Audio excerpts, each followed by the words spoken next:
What's going on, guys? Welcome to another story time type video, I guess. I want to take this back, man. I want to take this back to when we were kids. I want to take this back to Anaheim, California. I want to say early 90s, all right? Early 90s to mid 90s, maybe. Man, do you guys remember Pogs and Slammers? That's right, Pogs and Slammers. Those were the days, weren't they, boys? I mean, think about that. Wow, what a freaking time that we went through. It was Pogs and Slammers, and Magic the Gathering just launched. It didn't really become a big thing until I was in my first year of high school. My first year of high school, that's when Magic became a huge success. But Pogs and Slammers were a way of the dinosaur by that time, and snap bracelets became obsolete and deemed unsafe to carry, and, well, baggy pants like Jenkos and Solo jeans existed still, but they were slowly on the way out. I remember because I owned a pair. I still have a pair of my old school Solos down in the basement. But Pogs and Slammers, wow. It's like, talk about taking us back, Brimstone, Jesus. So, when I was a kid, right, marbles were still around. Marbles were still very much a thing when I was a kid. In fact, I believe they were trying to bring them back. Well, also a thing that was a huge thing when I was a kid was, well, Pogs and Slammers. It was what they would consider, like marbles, a legal form of gambling. And it consumed us. Like, it really did. I mean, you saw kids on the side of the street flipping the Pogs over, taking the Pogs, people getting pissed.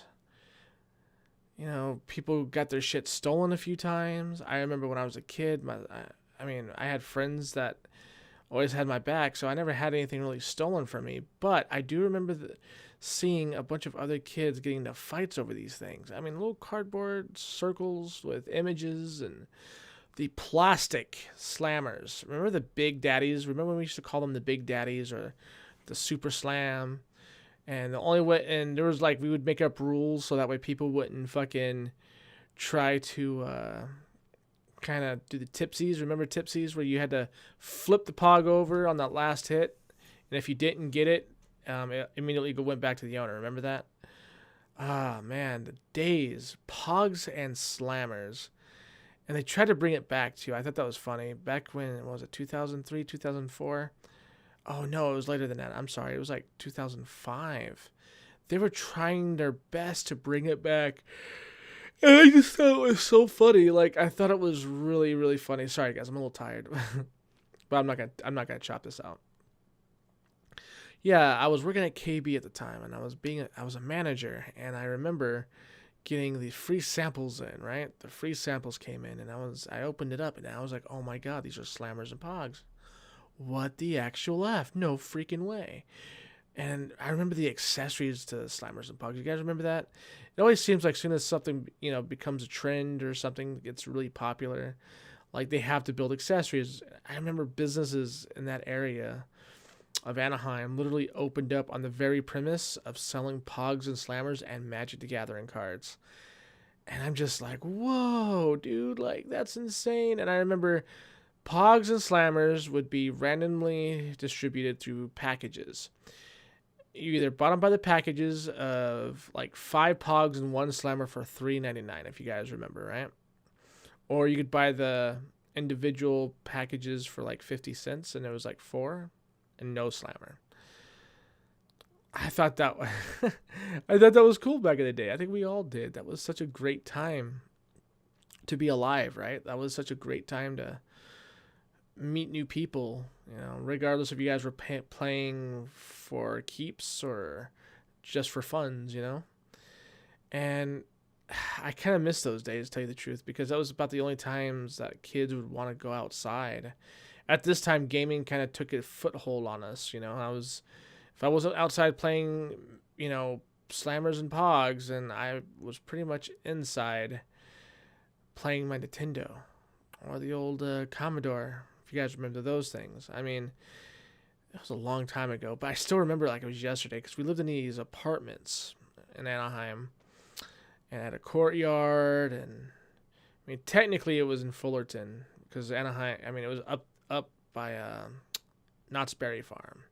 And at the time, I was going to Bryant Bear, and it was an alright school. It was okay.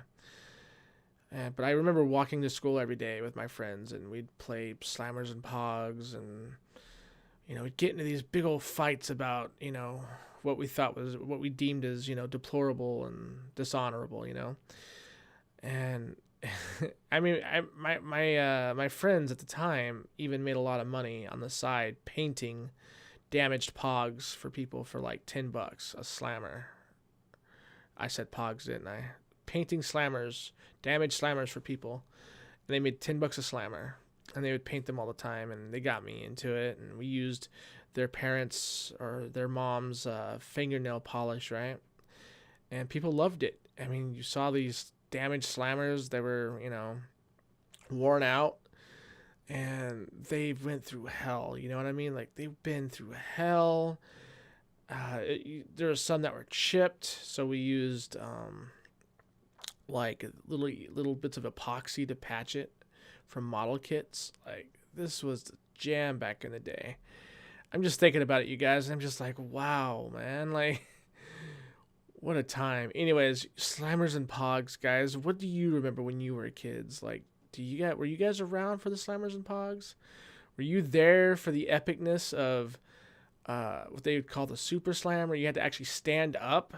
You couldn't be crouched down when you did this. You had to be stood up, and your hands had to be at the highest point as possible, and you could only drop. You like literally, like when you slammed it, you could not have your hands go anywhere near the Pog. Like, it literally had to be like 4 or 5 feet from the Pog to drop on the slam. And if you hit it, it was guaranteed a full win if you hit it. Because let's face it, that was a pretty hard hit, even for little kids, A lot of people broke their slammers this way, but it was a guaranteed win if you hit it. I can't tell you how many times I've had people miss, and I kept getting all of their shit. But before I tie this up, slammers. Do you guys remember playing just regular slammers? You slammed for slammers, if you remember that. That was great times. In fact, I got almost all of my best slammers because of that. Man, if I had some of those things left still, I would definitely do a vlog with those in it, because that was, man, fucking Slammers and Pogs.